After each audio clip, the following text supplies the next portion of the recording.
কি উড়াই দিছে না, ভাসায় দিছে না, একেবারে একেবারে উড়িয়ে দেবার মতো গান, ভাসিয়ে দেবার মতো গান। রকস্টারের এই গানটা শুরুতে দিলে আরো ভালো লাগতো। যাই হোক, একটা রকস্টার রকস্টার ফিল আসছে এখন, শরীরে একটা ঝাঁকুনি দিয়ে উঠতেছে। গানটা শোনার পর থেকে মনে হতেছে যে নিজেই রকস্টার হয়ে যায়। খুবই সুন্দর, খুবই মনোমুগ্ধকর, হৃদয়ে নাড়া দেবার মতো লিরিক। গানটা প্রথমবার শুনে যতটা না ভালো লেগেছে, দ্বিতীয়বার শুনে আরো ভালো লাগছে, তৃতীয়বার শুনে আরো ভালো লাগছে। গতকাল রাতে গানটা যখন রিলিজ হয়েছে তখনই গানটা শুনছি, এবং গানটা শুনে যখন ভিডিওটা করতে যাব তখন ইলেকট্রিসিটি চলে গেছে।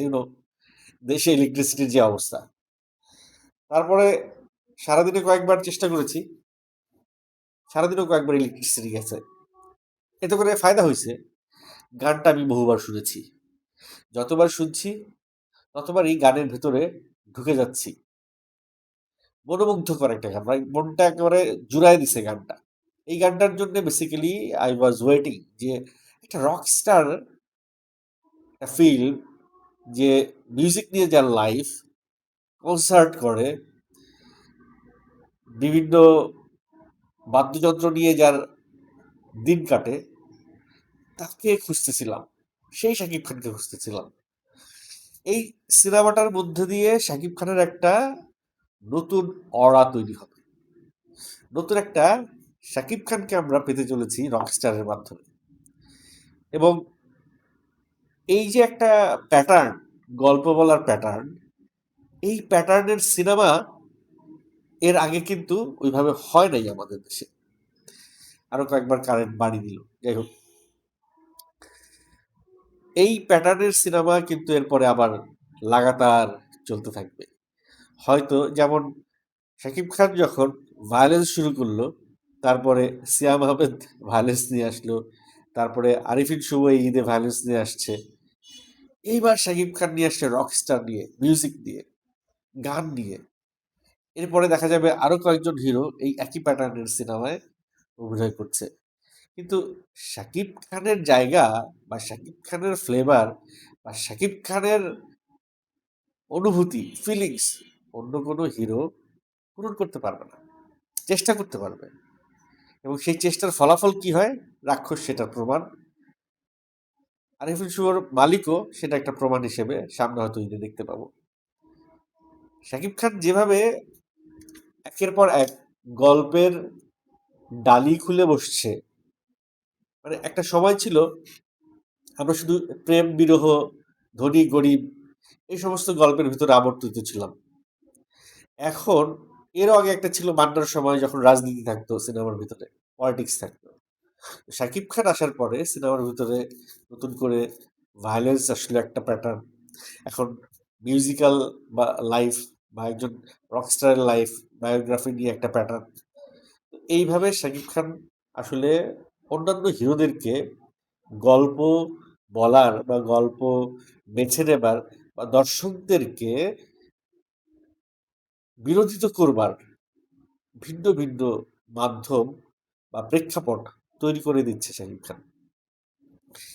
রকস্টারের গানটার শুরু থেকে শেষ অবধি বলার মতো অনেক কথাই আছে, ভিডিও লং, অনেক দীর্ঘ হয়ে যাবে, কিন্তু কয়েকটা জায়গায় একেবারে না বললেই না। বিশেষ করে শাকিব খানের সঙ্গের যে ক্যারেক্টারগুলো নেওয়া হয়েছে, যারা ব্যান্ড শিল্পী বা রকস্টারের যারা বন্ধু, তাদের প্রত্যেকটা ক্যারেক্টার একেবারে আমি বলবো টপ নচ।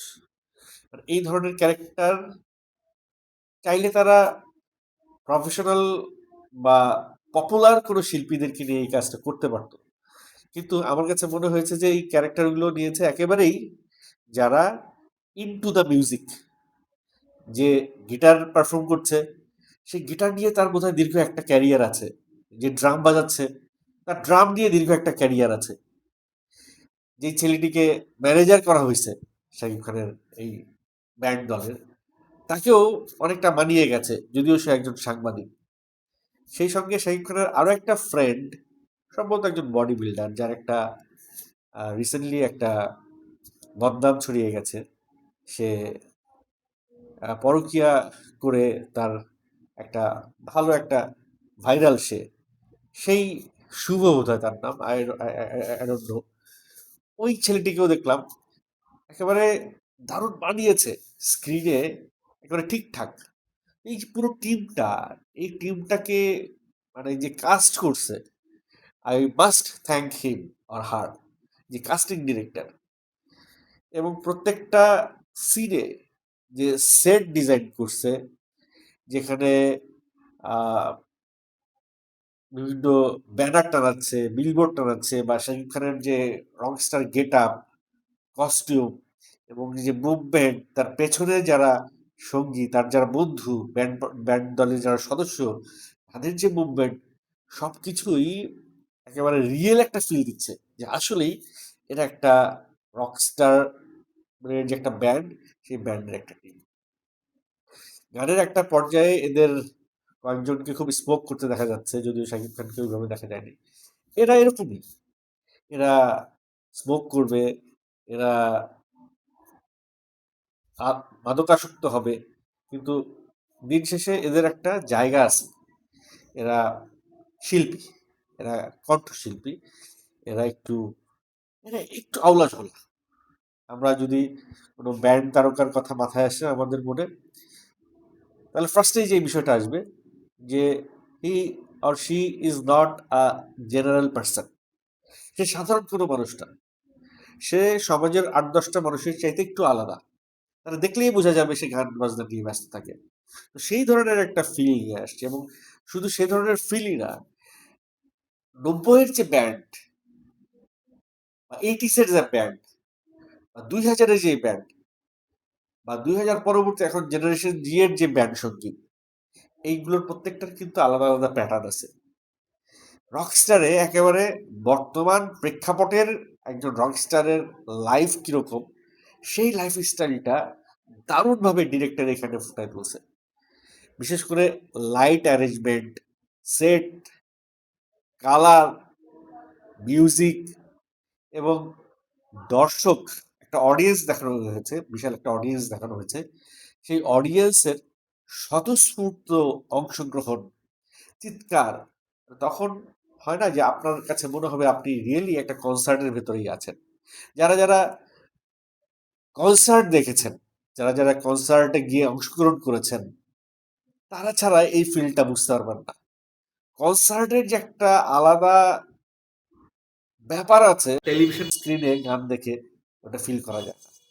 সেই উন্মাদনাটা, মানে আলাদা একটা উন্মাদনা ক্রিয়েট হয় কনসার্টে। সেই উন্মাদনাটা একমাত্র রকস্টাররাই ক্রিয়েট করতে পারে।